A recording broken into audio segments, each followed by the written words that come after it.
નમસ્કાર વિદ્યાર્થી મિત્રો, ધોરણ 12 વિષય અર્થશાસ્ત્ર, જેમાં આપણે ચેપ્ટર નંબર 9 વિદેશ વેપાર ભણતા હતા. વિદેશ વેપારમાં આપણે આંતરિક વેપાર એટલે શું, વિદેશ વેપાર એટલે શું એનો અર્થ ભણી ચૂક્યા. એ પછી વિદેશ વેપારના કારણો ભણ્યા ને હવે પછીનો વેરી મોસ્ટ આઈએમપી જે આ ચેપ્ટરમાંથી 5 માર્ક્સમાં પૂછી શકાય એવો પ્રશ્ન છે, તો એ છે આંતરિક વેપાર અને વિદેશ વેપારનો તફાવત. તો આંતરિક વેપાર અને વિદેશ વેપાર, તો પહેલાં તમારે એનો તફાવતના મુદ્દામાં અર્થ લખવાનો 5 માર્ક્સમાં પૂછાય, એટલે 7 મુદ્દા સુધી જવાનું. આમાં તમને 7 આપ્યા છે, પરંતુ એક મુદ્દો અર્થનો થઈ જાય એટલે 8 મુદ્દા થઈ જાય. તો અર્થ લખવાનો, તો આંતરિક વેપાર એટલે શું? આંતરિક વેપાર એટલે દેશની સરહદની અંદર થતા વેપારને કેવો વેપાર કહેવાય? આંતરિક વેપાર કહેવાય. જ્યારે વિદેશ વેપાર એટલે શું? તો વિદેશ વેપાર એટલે દેશની સરહદની બહાર થતા વેપારને કેવા વેપાર કહેવાય? વિદેશ વેપાર કહેવાય. એક્ઝામ્પલ તરીકે તમે લખો શકો છો કે ગુજરાત મહારાષ્ટ્રમાંથી કાંઈ વસ્તુની ખરીદી કરે તો એ આંતરિક વેપાર. જ્યારે વિદેશ વેપારમાં લખી શકો છો કે ભારત અમેરિકા પાસેથી કાંઈ વસ્તુની ખરીદી કરે. ત્યાં એવું ખરીદી કરે એવું લખી શકો નહીં. ત્યાં તમારે લખવું પડે કે ભારત અમેરિકામાંથી વસ્તુની આયાત કરે અથવા તો અમેરિકા ભારતમાંથી વસ્તુની આયાત કરે. આ થયોનો અર્થ અને ઉદાહરણ.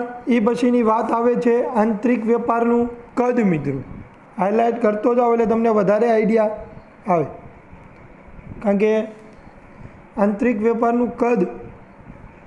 તો આંતરિક વેપારનું કદ, આંતરિક વેપારનું ક્ષેત્ર દેશ પૂરતું સીમિત હોવાથી તેનું કદ કેવું છે? મર્યાદિત. દેશ પૂરતી સીમિત એટલે કે આંતરિક વેપાર મિત્રો ખાલી ક્યાં થાય છે?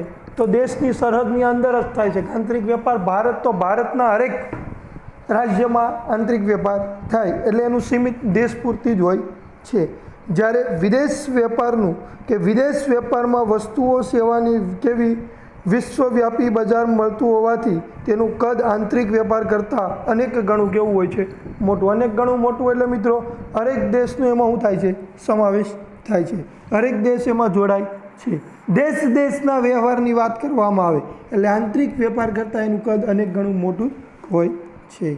એ પછી આવે ચલણ અને ચૂકવણીની રીત. એક જ દેશમાં એક જ પ્રકારનું ચલણ પ્રવર્તતું હોવાથી આંતરિક વેપારમાં વિનિમયનો દર નીતિ કે અંકુશ નીતિના પ્રશ્નો ઊભા થતા નથી. હવે તમને ખબર જ છે કે ભારતમાં રૂપિયો, તો રૂપિયો ચાલે કે નહીં રૂપિયો? તમે કોઈ દેવું છું કે આથી મહારાષ્ટ્રમાં જાને કીધું કે ભાઈ પાઉન્ડ હોય તો જ તમને વસ્તુ મળશે ને કે નહીં મળે. ગોવા ફરવા જાને એવું કીધું કે પાઉન્ડ હોય તો જ પૈસા મળશે. નહીં મિત્રો, કેમ? કારણ કે એક દેશની વાત છે, એક દેશનું ચલણ કેવું હોય છે? સરખું જ હોય છે. જ્યારે એની સામે બીજો મુદ્દો છે મિત્રો, તો એ જ જોવાનો છે. ધ્યાન રાખજો, આ મુદ્દામાં પણ ધ્યાન રાખવાનું છે. આ સામસામેના મુદ્દા છે મિત્રો, તો એ ભેદ નીકળે છે, એ ધ્યાન રાખજો. એ મુદ્દો, જો આ ઉપરનો મુદ્દો મેં જે હાઇલાઇટ કર્યું છે, તો આ મુદ્દો અને આ મુદ્દો, આ બેનો ભેદ પડે છે અને આ મુદ્દો અને આ મુદ્દાનો ભેદ પડે છે. બેમાંથી કોઈ એક મુદ્દો લખી શકો છો, પરંતુ જો આ મુદ્દાની વાત આવે મિત્રો, આ જ ટોપિકમાં તમારે આ મુદ્દો લખાઈ ગયો ઉપરનો, એની સામે આ મુદ્દો લખાઈ ગયો, તો એ બેનો ભેદ, તફાવત વ્યવસ્થિત પાડી શકતા નથી. એટલે એક દેશમાં એક પ્રકારનું ચલણ પ્રવર્તતું હોવાથી આંતરિક વેપારમાં વિનિમય દર નીતિ કે અંકુશ નીતિના પ્રશ્નો ઊભા થતા નથી.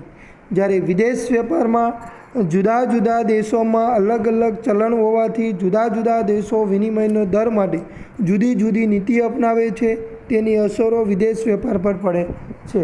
હરેક દેશ, આપણે વિદેશ વેપાર કરવા જઈએ મિત્રો, તો ઇંગ્લેન્ડ હારે કરી, અમેરિકા હારે કરી, જર્મન હારે કરી, ગમે એ બીજા દેશ સાથે કરી, તો દેશનું નાનું અલગ અલગ પડે કે નહીં? તો આ વિદેશ વેપારને અસર પડે કે ન પડે? પડે. એ પછી આવે છે દેશનો આંતરિક વેપાર એક જ ચલણના માધ્યમથી ચાલે છે, તેથી તેની લેવડ દેવડની સરળતા રહે છે. એક જ ચલણથી થાય છે એટલે એની લેવડની સરળતા રહે છે. જ્યારે વિદેશ વેપાર જુદા જુદા દેશોના ચલણની આંતરિક ખરીદ શક્તિ, ચલણ બહાર પાડવાની પદ્ધતિ પણ કેવી હોય છે? અલગ અલગ હોય છે.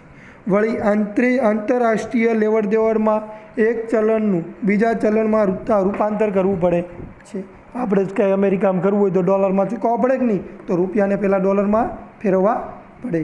તેથી જુદા જુદા દેશો જુદા જુદા ચલણો વચ્ચેના વિનિમય દર નક્કી કરવાના રહે છે. પરિણામે વેપારની પ્રક્રિયા કેવી? જટિલ, એટલે કે થોડીક હાર્ડ બને છે. એ પછી આવે છે ભાષા, સંસ્કૃતિ અને સમાજ. આંતરિક વેપારમાં એક સમાન ભાષા, સંસ્કૃતિ અને સમાજ વ્યવસ્થા હોવાથી વેપાર વિનિમય સરળતાથી થઈ શકે છે. મિત્રો, તમને એમ થતું હશે કે સાહેબ ભાષા તો આપણે ભારતમાં અલગ અલગ પડે, પણ ગુજરાતની ભાષા એક, અમદાવાદ આપણે જઈએ મહારાષ્ટ્ર તો મિત્રો આપણી ગુજરાતની ભાષા અલગ પડે, મરાઠી ભાષા અલગ પડે, પરંતુ આપણી માતૃભાષા તો હિન્દી ભાષા જ છે ને. તો એ તો આખા દેશમાં લગભગ બધાને આવડતી જ હોય છે, બરાબર છે. એવા 2-4 નમૂના હોય કે ન આવડતું હોય. પરંતુ વિદેશ વેપારમાં દેશમાં ભાષા, સંસ્કૃતિ, સમાજ વગેરે જુદા હોવાને કારણે કોઈની લાગણીઓ ન દુભાય તે રીતે મિત્રો વેપાર કરવો પડે. ઘણીવાર એવું થાય કે ભારતમાં એ વેપાર થતો હોય તો ભારતમાં કોઈને ફેર પડે નહીં, કોઈની લાગણી દુભાય નહીં, પરંતુ ન્યાયની સંસ્કૃતિને ખિલાફ હોય તો અસર પડે કે નહીં. તો આપણામાં પણ અલગ અલગ સંસ્કૃતિ, અલગ અલગ ધર્મ, ભાષાના લોકો રહે છે, પરંતુ ભાષાકીય ધોરણ, ધંધાકીય વેપારમાં એક સમાનતા હોય છે. એ પછીનો ટોપિક આવે છે વાહન વ્યવહાર ખર્ચ. આંતરિક વેપારમાં વેપારની સીમા સીમિત હોવાથી વાહન વ્યવહાર ખર્ચ કેવો રહે છે? નીચું. ચાલો, એક અંતે તો દેશનું સીમા ફિક્સ થશે જ મિત્રો. અહીંથી તમે મહારાષ્ટ્ર લઈ જાઓ, મહારાષ્ટ્ર ગોવા લઈ જાઓ, દિલ્હી લઈ જાઓ, રાજસ્થાન લઈ જાઓ, કચ્છ નહીં દેખા તો કુછ નહીં દેખા, ત્યાં લઈ જાઓ, પરંતુ અમુક હદથી પૂરું થાય છે. એટલે એનો વાહન વ્યવહાર ખર્ચ કેવો રહે છે? નીચો. જ્યારે વિદેશ વેપારમાં જુદા જુદા દેશો સાથે વેપારી પ્રવૃત્તિ કરવાની હોવાથી વાહન વ્યવહાર ખર્ચ કેવો આવે છે? ઊંચો મિત્રો. અહીંથી તમે જર્મનમાં કાંઈ વસ્તુ મોકલવાની હોય તો ત્યાં સુધી પહોંચાડવાની વ્યવસ્થા, તો ખર્ચા તો લાંબા જ લાગે ને મિત્રો, બરાબર. જો એની નીચેનો ટોપિક જ પાછો વાહન વ્યવહાર ખર્ચમાં જ કંઈક અલગ કહે છે. આંતરિક વેપારમાં એક પાછો વાહન વ્યવહાર ખર્ચની સાથે વસ્તુ મોકલવા મિત્રો ટેક્સ લાગે કે ન લાગે? હા કે ના? તો એ પ્રમાણમાં એ મુદ્દો આપેલો છે. આંતરિક વેપારમાં વેરા ઓછા ભરવાના હોય છે, તેથી માલની હેરફેર સરળ બને છે અને ખર્ચ કેવા લાગે છે? ઓછા. કારણ કે દેશની અંદર જ વ્યવહાર થાય મિત્રો, એટલે રાજ્ય સરકારના જે ટેક્સ લાગતા હોય એ જ લાગે, એનાથી વિશેષ કાંઈ લાગે નહીં, એટલે ઓછો ખર્ચ આવે છે ટેક્સના. જ્યારે વિદેશ વેપારમાં સરકારી નિયંત્રણને કારણે દરેક દેશની હદ પર અનેક જાતના વેરા ભરવા પડે છે, તેથી માલની હેરફેરનો ખર્ચ કેવો થાય છે? વધે છે. બધા દેશોમાં ટેક્સ ભરવા પડે ને, ટેક્સ અલગ અલગ હોય, કાનૂની નિયંત્રણ અલગ અલગ હોય, એ બધા પ્રકારના ખર્ચા વધી જાય છે. એ પછીનો મુદ્દો આવે છે મિત્રો હરીફાઈ. હરીફાઈની મિત્રો વાત કરીએ તો આંતરિક વેપારમાં કોઈ વસ્તુના અનેક ઉત્પાદકો હોવા છતાં ઉત્પાદનના સાધનો, ટેકનોલોજી સમાન હોવાને કારણે વધુ પડતી હરીફાઈ જોવા મળતી નથી. દેશમાં મિત્રો સરવાળ ટેકનોલોજીમાં ફેરફાર હોય ન હોય એવું નહીં.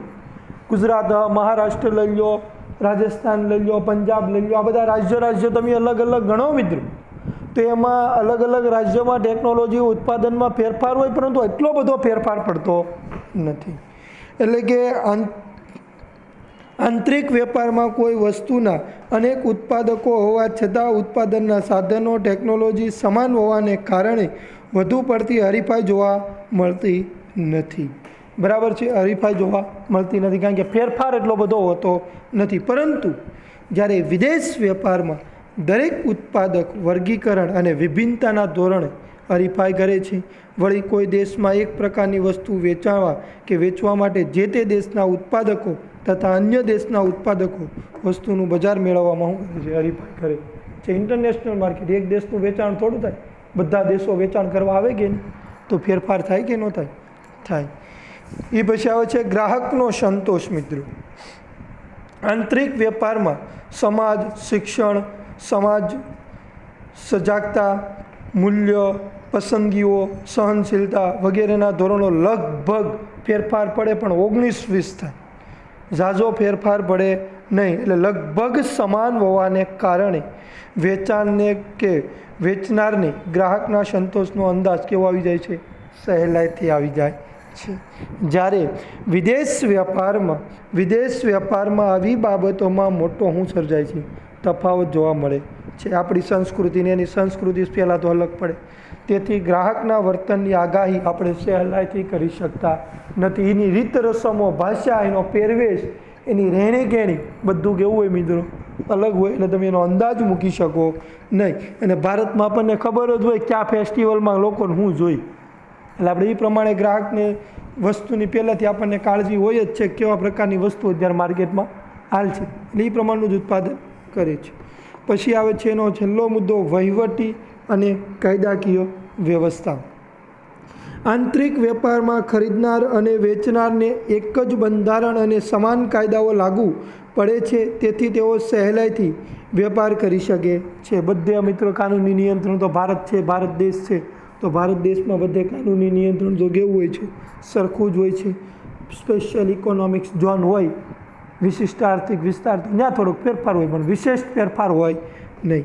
પરંતુ વિદેશ વેપારમાં દરેક દેશના વેરા, કાયદા, પરવાના, પદ્ધતિ અલગ અલગ હોવાથી તમને જાણ્યા વગર વેપાર કરવાનું કેવું બને છે? મુશ્કેલ. ડાયરેક્ટ વેપાર કરવા જાઓ તો આપણા અર્થે અહીંયા એ ગુનો ન હોય, પરંતુ ન્યાય એ ગુનો બની જાય. કાનૂની નિયંત્રણ હોય ને મિત્રો, તો એ ન્યાયનો ગુનો બની જાય. આપણે એ વેપારી પ્રમાણનો કરી શકતા હોય. આપણે સમજી લો કે શાક માર્કેટમાં લારીને ગમે ત્યાં લઈને ઊભા રહી શકે, તે ભારતમાં ચાલે છે, પરંતુ બધા દેશમાં એવું ચાલે? ફેરિયાઓ ગમે ત્યાં જઈ શકે? ન જઈ શકે, તો એ ગુનોખોરી પણ બની જાય છે. આ છો મિત્રો 5 માર્ક્સનો તફાવત, એકદમ વેરી મોસ્ટ આઈએમપી પ્રશ્ન જે તમે સહેલાઈથી અને સારામાં સારો લખી શકો ને 5 માર્ક્સ બેઠા મેળવી શકો. મિત્રો એવી જ રીતે જે તફાવત મેં તમને આગળ ભણાવ્યો છે, એ જ તફાવત આંતરિક વેપાર અને વિદેશ વેપારનો તફાવત જોઈ શકો છો તમે પાઠ્યપુસ્તકમાં પણ આપેલો છે.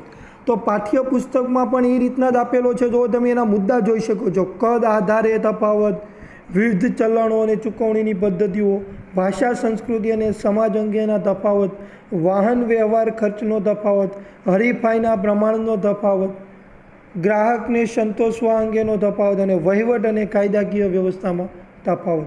પરંતુ મિત્રો જે આ તફાવત તમને આપેલો છે, બરાબર, આમાં બંનેની માહિતી સાથે આપેલી, એટલા માટે મેં તમને અલગ અલગ આંતરિક વેપારની માહિતી અલગ, વિદેશ વેપારની માહિતી અલગ, એ રીતના તફાવત ભણાવ્યો છે.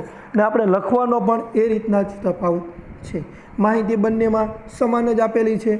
એ પછીની મિત્રો આપણે વાત કરીએ તો એ પછીની વાતમાં મિત્રો વિદેશ વેપારની પ્રવર્તમાન સ્થિતિ, બરાબર છે. તો વિદેશ વેપારની પ્રવર્તમાન સ્થિતિ, તો આ પણ તમારે કોરોનાની મહામારીમાં અભ્યાસક્રમમાં નથી.